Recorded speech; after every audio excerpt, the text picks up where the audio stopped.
DZRJ 810 AM, the voice of the Philippines, proudly brings you Equal Justice. Find out the hottest legal issues of the week and hear the analysis. And now, here are your hosts, Attorney Ador Tolentino. We're making account of what transpires. Attorney Paul Sangalan. Your concern. And Attorney June Quicho. Right, of the country. And many tourists,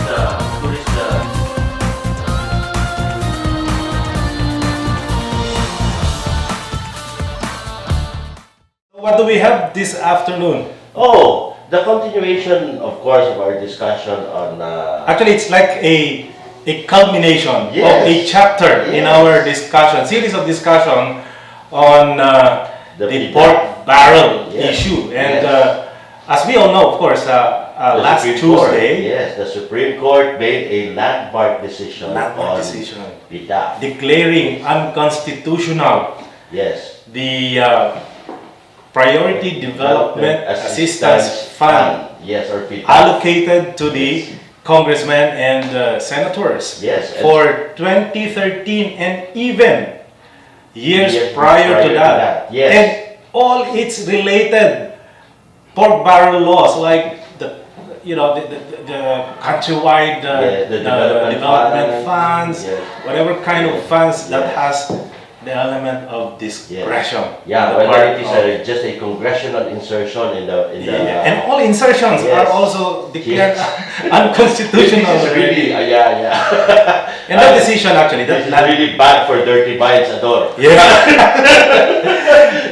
That landmark decision actually is it's like, I think, two-pronged, because it also declared unconstitutional the discretionary power of the office of the president or the president himself for the use of the Malampaya funds that are not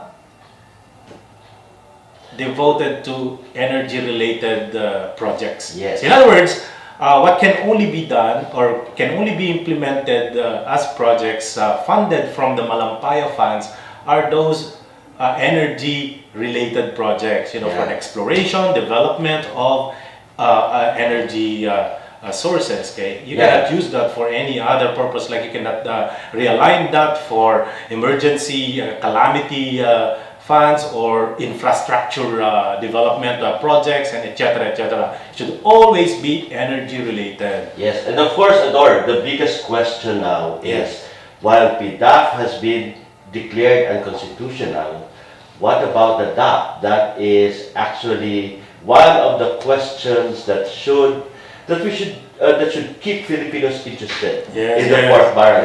As our previous resource person, that's something that we will watch out for, Attorney June, because as we know, the DAP case is still pending with the Supreme Court, and there are 7 separate petitions filed against the DAP. And I was privileged enough to be able to personally, unfortunately, personally, I was sick, so I watch. I was at the gallery. How was it? I was at the gallery. I think you should, if only for the purpose of educating our listeners and also educating me, Ador. You have to describe to us. Okay, in a nutshell. Very good detail that how the Supreme Court.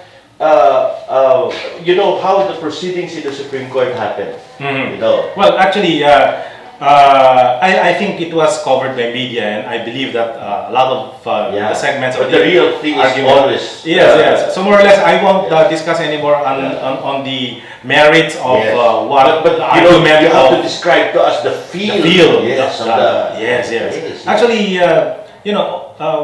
whether you're a lawyer or not, when you go to the Supreme Court, you feel like you're being transformed into some kind of an entity because of the protocols you have to follow there.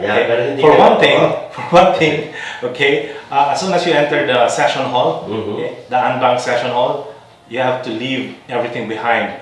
leave your cell phone. No cell phone allowed at all. So you won't disrupt the proceeding. Okay, so nobody would text or play Candy Crush. or nobody would take or snapshots. Take snapshots of the proceeding of the justices or of the lawyers making the oral argument. And except the media, I suppose. Yeah, no. The media actually are stationed at the ground floor lobby. Oh, really? There is a set up, a projector there where they can witness what's going on in real time. But at the session hall, it's just the lawyers. Interested of the interested parties like the petitioners, because there are so many petitioners, and then of course the side of the respondent. Butchabad was there, of course, because as a commonality, to all the petitions filed, he is actually named as the public respondent in his capacity as the secretary of the budget department of the Philippines. And of course the lawyer for the government, the office of the Solicitor General Attorney Harold De Lezo was there, no less, with a barrage of young solicitors, supporting him with all these documents and papers. Just a note on Solicitor Harold De Lezo, he was very sport on the decision about PDAF. Well, anyway. Well, he should. Yes. But anyway, I guess the details of the arguments, I leave it up to everyone to just Google it. You can check it with a lot of social networking media, and also our online news, Rappler, ANC, or whatever, whatnot. This GMA news. How about the justices? Was it so? Okay, I can imagine they were just so imposing. Yes, actually, they said that 15 minutes before 2 o'clock they would close the door. That was an unpack, right? Yes, that was an unpack. Yes. Okay, so they would close the door, but I was disappointed. They were late. At maybe 2:15, 2:20. Well, I know some justices because they were my teachers, and many of them came to class. 20 minutes after 2 o'clock, that's the only time that they started, coming out of the chambers, and then they occupied the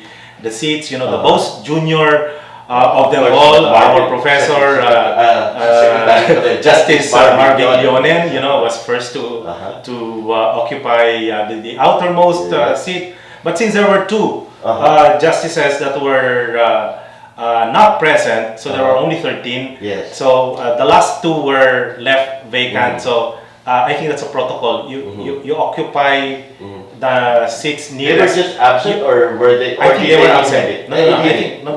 They were absent. Yeah. Okay. So the 13, had to be seated side by side. So no seat is particularly left vacant, except the last two at the extreme ends. Extreme ends. Yes. So it was nice to see them.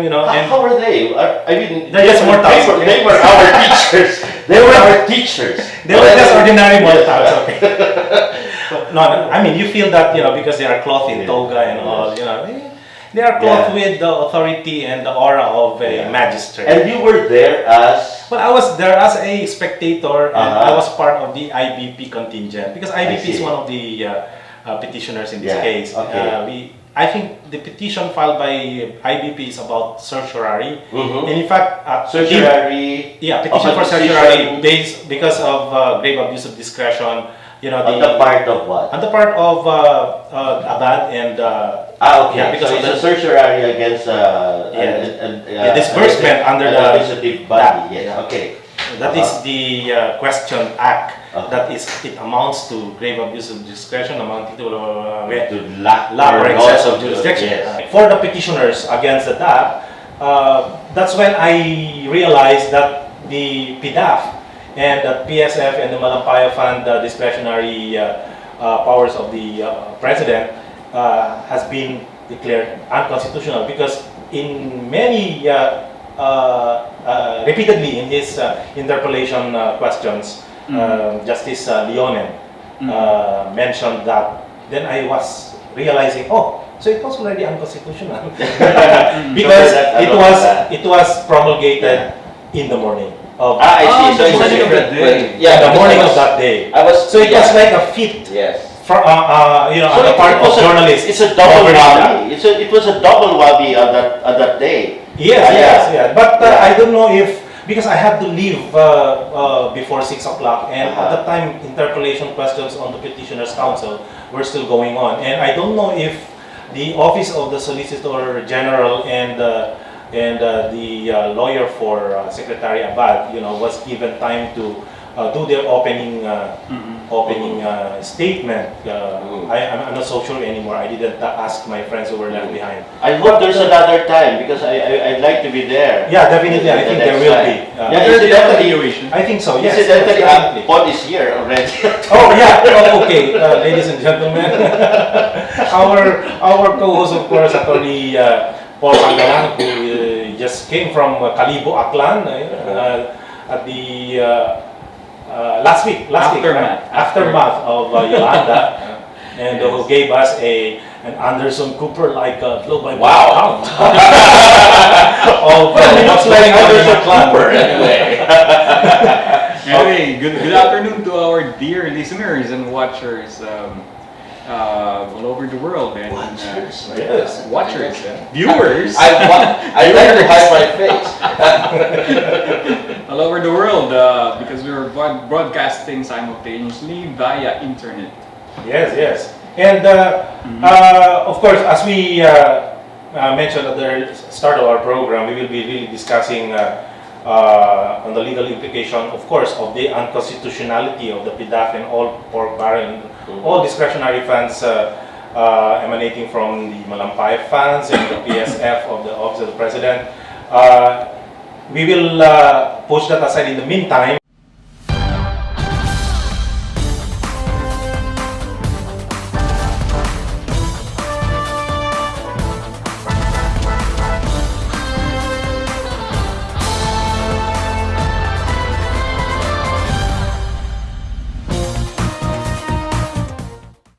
Ako po si Attorney Erwin Bautista. Gaya nga ng sinabi ni Attorney Ador, US immigration law po ang alam ko. Kaya pwede naman akong sumagot sa mga katanungan. Yun nga lang po, for information purposes, pero kung gusto ninyong magtanong on an individual basis, pwede naman po. Punta tayo sa Amerika. Meron akong law office dito na nakikisero kapag bumibisita ako. A licensed lawyer from the state of California. Okay, of course I'm talking about I don't know. Attorney. In the US they don't use the word attorney, right? No. They don't use the word attorney. I think Lawyer. Esquire. Attorney. Esquire. Pwede rin. Oh, lawyer. Oh yeah, lawyer, Yeah. Esquire. Okay. What is A here? Mr. Erwin Bautista. He's a founder of the American Legal Center, and he's here with us to, maybe there are a lot of you guys out there who would want to know in a nutshell lang, okay, because we cannot go into too much detail here, unless we will be charged with allowing a foreigner to practice law in the Philippines. But no, that's just a Oh, talaga? Okay. For information purposes lang. Yes. So, Attorney Bautista, please greet our audience. Good afternoon sa lahat ng nakikinig at nanonood sa Pilipinas at saan man sa mundo. Ako po si Attorney Erwin Bautista. Gaya nga ng sinabi ni Attorney Ador, US immigration law po ang alam ko. Kaya pwede naman akong sumagot sa mga katanungan. Yun nga lang po, for information purposes, pero kung gusto ninyong magtanong on an individual basis, pwede naman po. Punta tayo sa Amerika. Meron akong law office dito na nakikisero kapag bumibisita ako. I see. If you will permit me later on to give my contact number. Of course. Yeah. So, Anyway, we will invite our listeners, of course, to have this very, very rare opportunity with Attorney Bautista, who is a U.S. immigration law expert, and I would like to invite you to join in, or maybe you can throw in your questions if you have any. Those who are intending to go to the United States as an immigrant. These are our landline numbers. We have 897-8374, 895-4460, and the third line, Tony Paul? Okay, we always forget the third line. But you can call us on those two numbers, 897-8374 and 895-4460.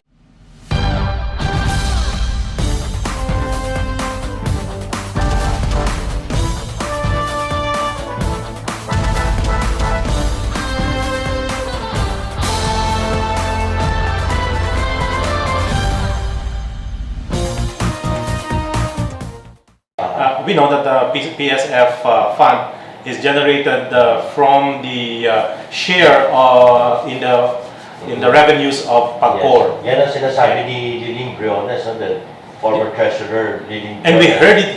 Yes, We heard it in this program, first. This is the mother of all porks. Yes. Ito yung inahing baboy. Yes. Yes. So the same, the inahing baboy, referring to the presidential pork, coming from the Malampaya funds and the PSF, okay, and yung mga biik, okay, Yes, yun yung mga allocated funds to the congressmen and to the senators, okay, the PDAF or the president, the priority development allocation funds or PDAF. Yes. Well, Okay, actually, mga biik lang daw yun. talaga because it was given to them. It was From the mother, given from the to mother them. pig. Yes, only for the purpose, only because the mother pig wanted loyalty. Yes. Remember that It's a carrot. Even in the Supreme Court decision, the Supreme Court recognizes that this is really patronage politics. Exactly. Yes. Okay, let's see. Okay, one point that I want to just comment on. This decision of the Supreme Court on the PDAF and the PSF and the Malampaya funds being unconstitutional is landmark, and it puts a period to the unending debate about whether or not pork barrel system should stay as a legal precept in our legal system or in our political system. Remember, Okay. in the past, Ador, there was a decision that it is There was. illegal. It is legal. And it is Because- part of the job of Right.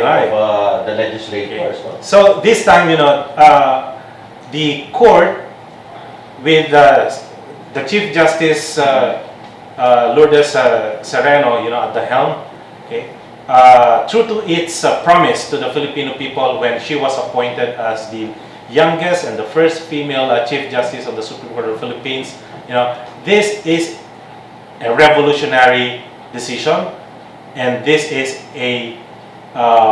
this is consistent to her reform agenda in the judiciary.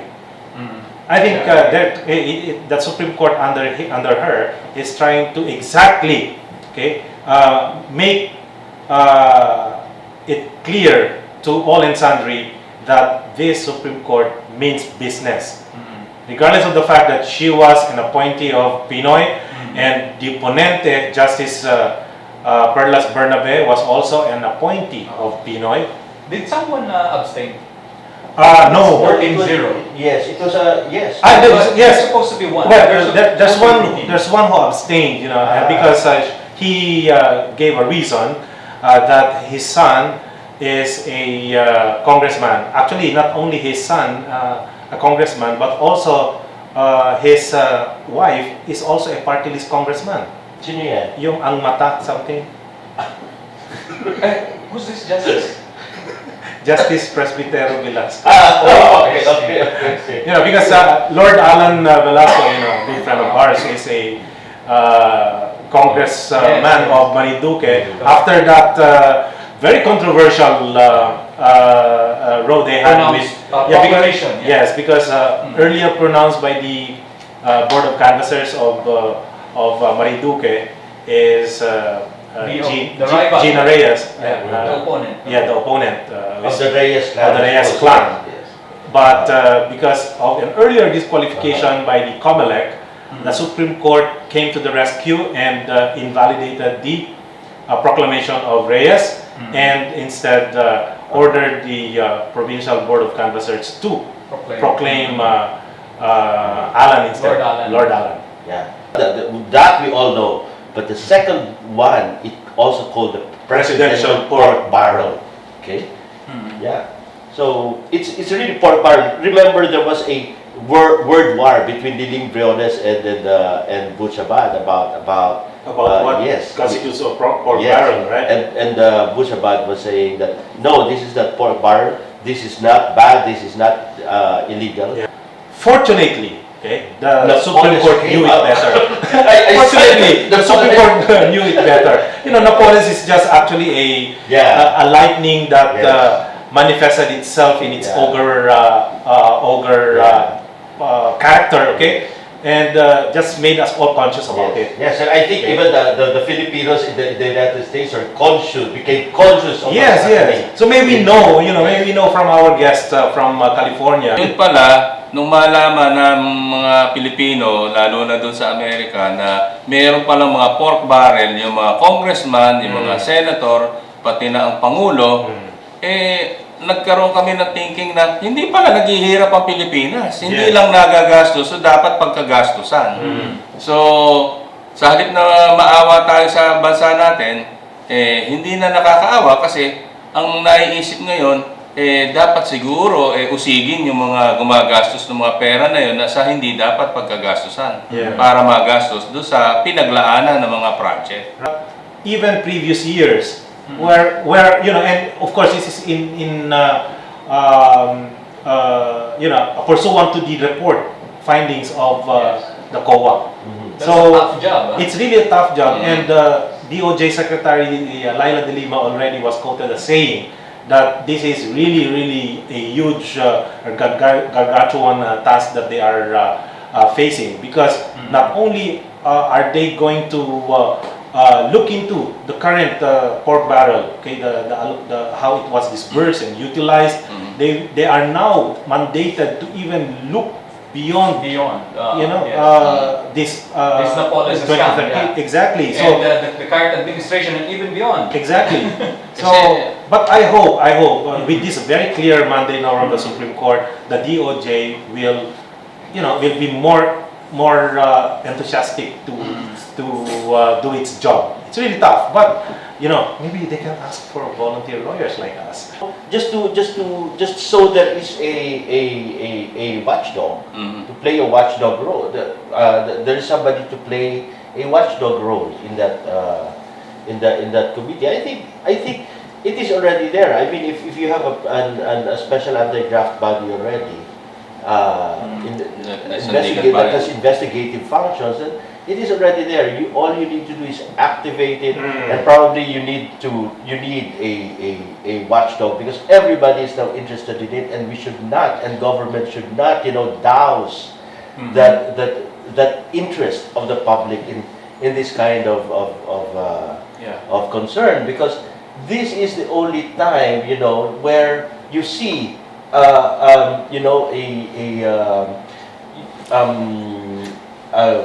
ayokong gamit yung uprising, but a very, very profound and active involvement on the part of the public at large, on a governmental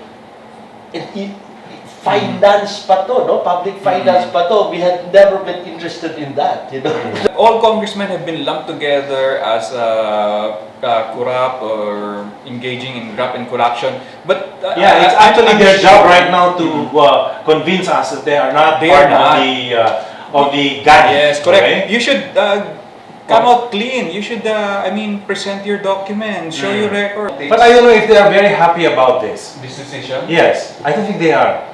Well, Because they claim- that's the first step. Because they claim that they are using it legitimately, and now they are being withheld of that opportunity to be able to serve their constituents. I think that's the argument that that I think they are. I wanted to bring on air our good friend Congressman Nery Colmenares of Bayan Muna, but I was informed by one of his staff that he is in Samar right now, doing medical relief operation there. So, well, good luck to Congressman Nery Colmenares. I hope that his presence there in Samar will alleviate somehow the suffering of our countrymen who were affected adversely by Super Typhoon Yolanda.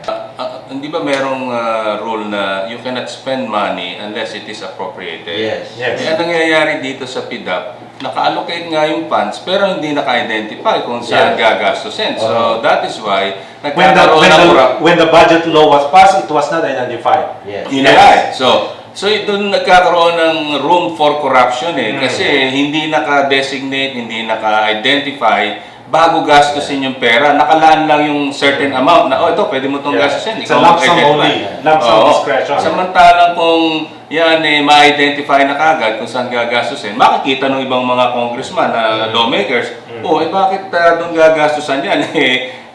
Meron na dati dyan or nag-appropriate na dyan, hindi, dapat tapos na yung project na yan. Right now, as it is practiced, under the present system of the pork barrel, the PDAF, this lump sum allocated PDAF cannot be disbursed unless there is an identification coming from the congressman. Okay? Yes. That's how it's being done, and that really, did not pass the scrutiny of the Supreme Court. Correct. Because that's exactly where the discretion now of the congressman is coming into play, which interferes with the executive power of the executive branch.